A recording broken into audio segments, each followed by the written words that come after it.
Berhenti. Tuanku, kita sudah sampai di Sungai Wau.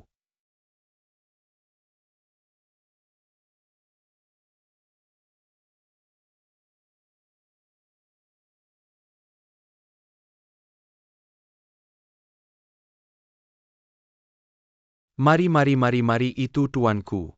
Kamu fikirkan untuk aku. Dulu ketika berita kemenangan Xiang Yu sampai, pengintip bilang apa-apa. Apa barat pergi itu barat pergi ke depan. Tidak berani memandang tinggi ya tuanku. Dulu Xiang Yu menghancurkan perahu dan kuali. Mengalahkan yang kuat dengan yang lemah dalam pertempuran Julu. Benar-benar menggemparkan dunia.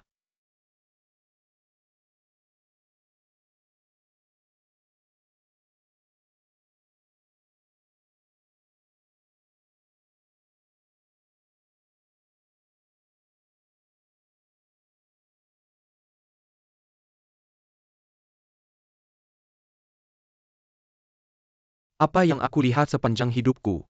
Pahlawan seperti ini. Xiang Yu benar-benar boleh dikatakan orang pertama.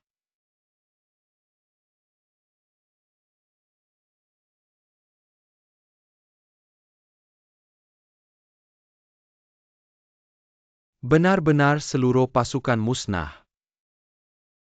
Adik Xiang. Dulu ketika Chudan Han berseng, musuh dan kita jelas. Bukan kamu mati atau aku mati. Aku tidak menyalahkan kamu, kamu juga jangan menyalahkan aku. Untuk bertahan hidup, ingkar janji, khianat kepercayaan semua terpaksa. Mari. Kamu lihat rupa aku ini memang tak bergunakan. Aku memang bergantung pada rupa tak berguna ini. Baru boleh selamatkan nyawa. Hari ini kita bersaudara bersumpah di hadapan langit. Dengan parit Hong sebagai sempadan. Timur milik Chu, Barat milik Han. Dua bahagian dunia. Tidak akan saling melanggar. Aku dari sekarang tidak perlu berperang, kamu kata bagus kan? TAPI lanjut dan bumi tidak berperikimanasian. Sukar untuk menuruti kehendak manusia.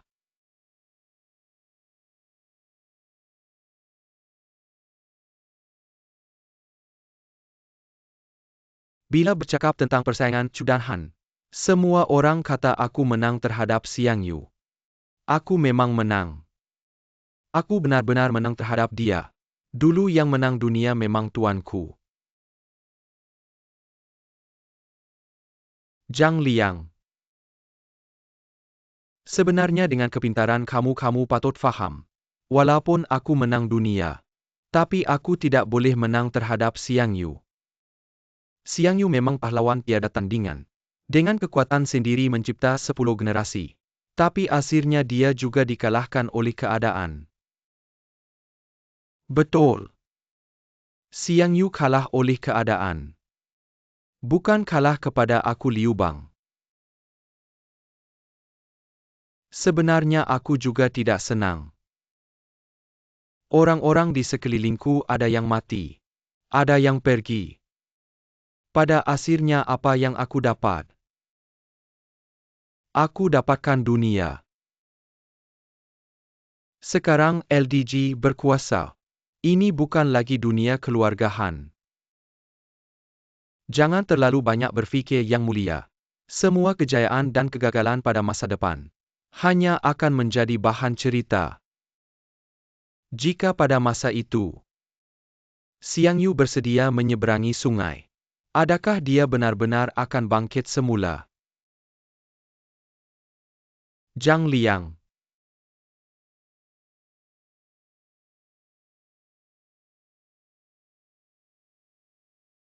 Saudara Xiang.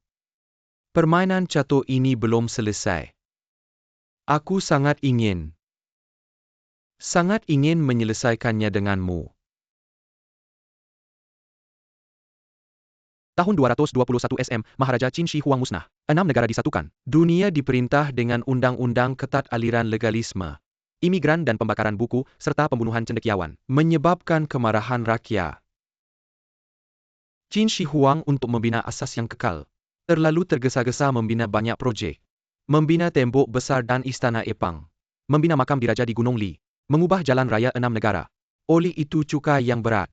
Menggunakan tenaga lelaki muda dari seluruh negara sebagai buruh paksa. Dalam pemerintahan kejam Qin, ada yang melarikan diri dan menjadi perompak. Membunuh dan membakar merampas di mana-mana. Rakyat hidup dalam kesengsaraan. Kekacauan besar hampir berlaku. Hahaha.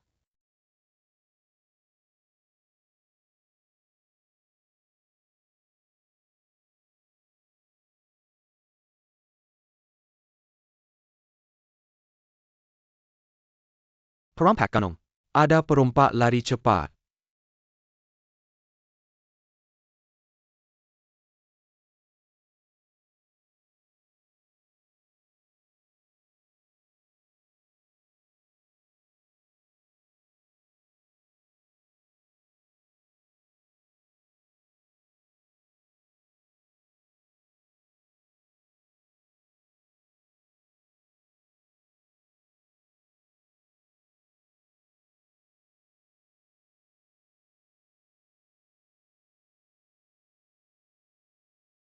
Siapa kamu berani menghalang jalan kami?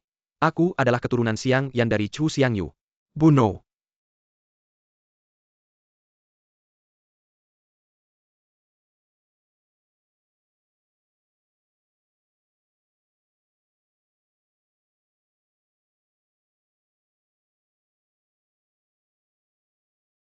Ah.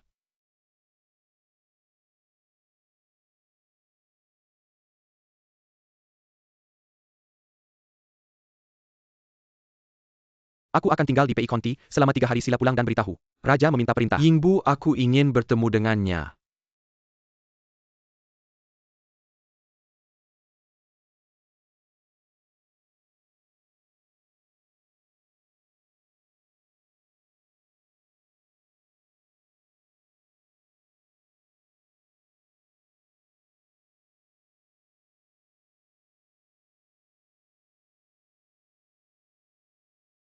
Yan Zhou ada lagu sedih. Kamu adalah teman sejiwa dan ada niat untuk menyeberangi sungai. Jika tidak keberatan, mengapa tidak menyeberang bersama? Aku ucapkan terima kasih. Silakan duduk. Tuan Putera yang lama lembat dan sopan si orang Serjana Confucius. Mengapa nada musiknya penuh dengan semangat sedih dan marah? Kezaliman berkuasa dua dan manusia sama-sama marah. Langit dan bumi bersama-sama bersedih. Saya hanya bergantung pada rahsia yin yang tersembunyi. Saya lebih suka ilmu Joyi. Jika ada masa lapang, mengapa tidak menguji perkara besar dunia dengan satu huruf? Baiklah, sekarang Qin yang zalim. Ying Zheng menggelar dirinya sebagai Maharaja pertama. Meneruskan K generasi kedua Katega hingga ribuan dan berjuta-juta generasi. Mari kita uji dengan huruf Si.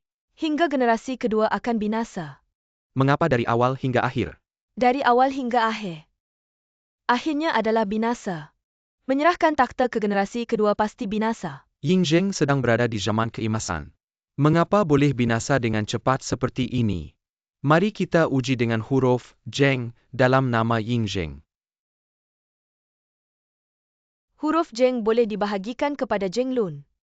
1 merujuk kepada politik yang diserahkan kepada saya, 2 merujuk kepada budaya. Maksudnya 1 merujuk kepada yang diserahkan kepada saya. 2 juga menyerahkan takhta ke generasi kedua pasti binasa. Ying Zheng adalah tuan dunia. Bagaimana pula dengan huruf Ying? Huruf Ying adalah raja di atas mulut. Raja Qin sudah berada di mulut semua orang. Qin sekuat mana pun pasti akan binasa.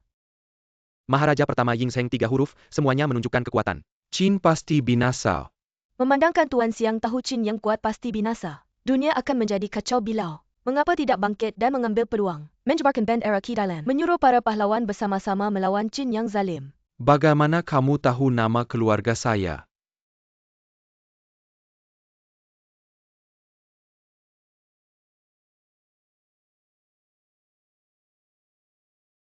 Gadis kecil LVG bertemu dengan Tuan Siang. Rupanya kamu menyamar sebagai lelaki untuk mempermainkan saya. Gadis kecil lama mendengar nama Tuan Siang hari ini bertemu. Lebih hebat daripada yang didengar. Tuan Siang mempunyai cita-cita besar. Gadis kecil ingin memberikan sedikit usaha. Membantu Tuan Siang mencapai kejayaan besar. Saya Xiang Yu mencapai kejayaan besar. Untuk apa memerlukan bantuan seorang wanita? LVG banyak membaca buku. Penglihatan walaupun tidak setanding Tuan Siang. Terapi sedar kakap untuk merangsang dunia bersama kamu. Walaupun kamu penuh dengan ilmu tetap seorang wanita. Anda sepatutnya patuh dan tidak sepatutnya bercakap tentang politik. Saya hanya benci menjadi seorang wanita. Sukar untuk melaksanakan cita-cita dalam hati. Oleh itu saya mengembara kemana-mana. Berharap dapat mencari lelaki yang baik. Dengan kekayaan keluarga untuk membantunya berjaya. Untuk mencipta nama yang kekal selama-lamanya. Saya Xiang Yu, seorang lelaki yang berjaya meraih dunia. Menggunakan kekayaan seorang wanita. Ini sungguh lucu apa yang Anda fikirkan tentang saya Xiang Yu. Saya fikir Encik Siang mempunyai pandangan yang mendalam. Tidak terikat dengan perkara kecil. Tetapi rupanya masih terikat dengan pandangan duniawi. Saya Xiang Yu bercakap tentang prinsip bizar berjalan di jalan bizar.